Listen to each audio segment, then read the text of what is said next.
बिस्मिल्लाहिर्रहमानिर्रहीम। अस्सलामुअलैकुम dear students. आज इस लेक्चर में हम प्रॉब्लम 5-9 को सॉल्व करेंगे। प्रॉब्लम 5-9 सब्जेक्ट हमारे पास मैनेजरियल फाइनेंस या फाइनेंशियल मैनेजमेंट, चैप्टर नंबर 5 और उसका नाम है time value of money. Author name है लॉरेंस जे गिटमैन। तो स्टार्ट करते हैं जी प्रॉब्लम 5-9। मैं बुक से रीड आउट करता हूँ, फिर वहाँ से हम उसको क्या करेंगे, सॉल्व करेंगे। तो इससे पहले अगर आपने चैनल को सब्सक्राइब नहीं किया तो चैनल को सब्सक्राइब करें ताकि हर नई आने वाली वीडियो आपको बर वक्त मिलती रहे। तो प्रॉब्लम 5-9 है जी, a person borrows 200 to be repaid in 8 years। ठीक है, एक शख्स ने $200 बारो किए हैं, उधार लिया है, 8 सालों बाद वो पे करेगा विद 14% एनुअली कंपाउंडिंग इंटरेस्ट। ठीक है, उस पे रेट ऑफ इंटरेस्ट कितना है जी, 14%। The loan may be repaid at the end of any earlier year with no pre payment penalty.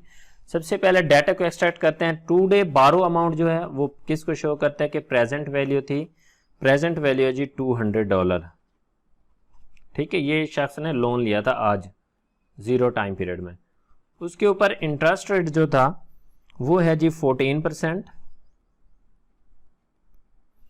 और नंबर ऑफ टाइम पीरियड या नंबर ऑफ ईयर जो थे वो 8 सालों के लिए, 8 सालों के लिए उन्होंने लोन लिया था। ठीक है, लेकिन यहां पे उन्होंने बता दिया loan may be repaid at any of the earlier year. कह रहे 8 सालों से पहले किसी भी टाइम लोन अदा किया जा सकता है विद आउट नो पेनल्टी, किसी भी बगैर किसी उस पे जुर्माने के लोन वापस किया जा सकता है। ठीक है, आपको ये भी पता होना चाहिए कि मोस्टली जो बैंक, अगर आपने 10 साल के लिए कर्जा लिया, आप पहले पे करेंगे तो उसके ऊपर चार्जेस लगाते हैं, जुर्माना लगाते हैं कि आपने पहले पे किया है। ठीक है, तो ये भी वही सिचुएशंस है।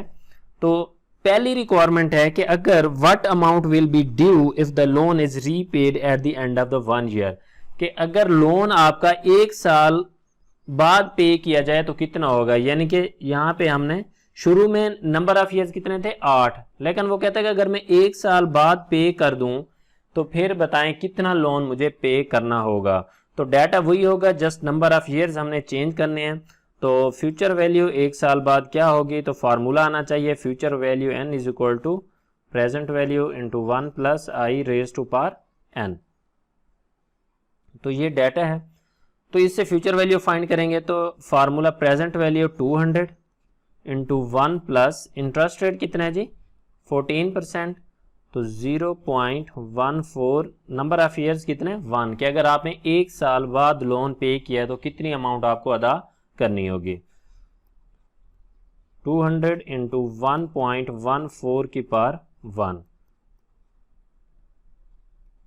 200 इंटू 1.14 की पावर 1 करेंगे तो यही 1.14 यही रहेगा। ठीक है, तो इसको मल्टीप्लाई करेंगे तो अमाउंट आ जाएगी 200 इंटू 1.14, तो ये जवाब आ जाएगा जी $208। तो 1 साल बाद अगर आप लोन पे कर देते हैं तो फिर आपको कितना लोन पे करना पड़ेगा, $228 लोन पे करना पड़ेगा। ये था जी पहली रिक्वायरमेंट इसकी। दूसरी बी रिक्वायरमेंट है,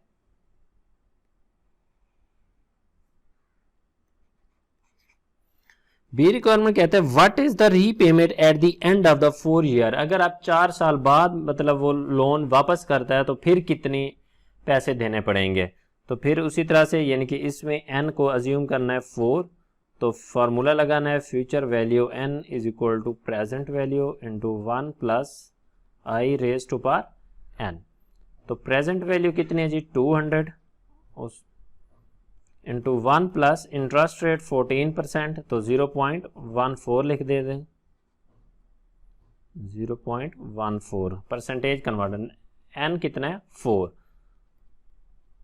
200 इंटू 1.14 की पावर 4। ठीक है, तो ये इस तरह से इसकी पावर लेनी है। तो 200 इंटू कैलकुलेटर पे आप लिखेंगे 1.14 की पावर 4, तो ये आपके पास जवाब आ जाएगा 1.6889।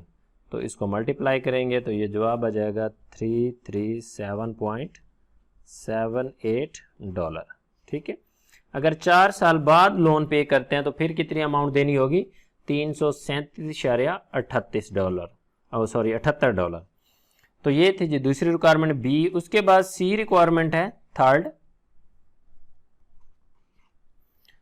What amount is due at the end of the 8 year, के 8 सालों बाद कितना कर्जा उसको वापस करना होगा। तो इसमें एन कितना ज्यूम करना है, एन इज इक्वल टू 8 के अगर वो पहले 1 साल बाद करता तो 228, 4 साल बाद करता 337.78, अगर पूरे टाइम पीरियड के जो कि उसका 8 साल का टाइम पीरियड था उसमें जाके वो पैसे पे करते तो फिर कितने देने पड़ेंगे। तो सेम प्रोसेस हुई, future value N is equal to present value into 1 plus i raise to power n, present value is 200 into 1 plus interest rate is 0.14 and number of years is 8. 200 into 1 plus 0.14 is equal to 1.14 की power 8,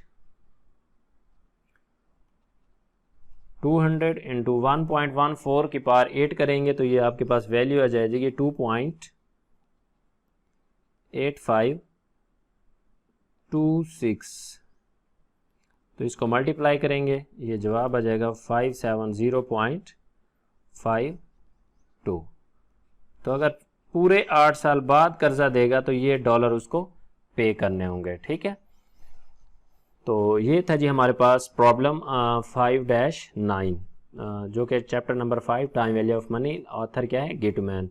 तो इससे related अगर कोई question है तो comment section में पूछ सकते हैं, और वीडियो पसंद आई हो तो इसको लाइक करें और शेयर करें दोस्तों के साथ, और चैनल को सब्सक्राइब करें।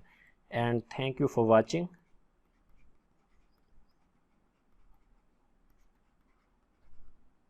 अल्लाह हाफिज़।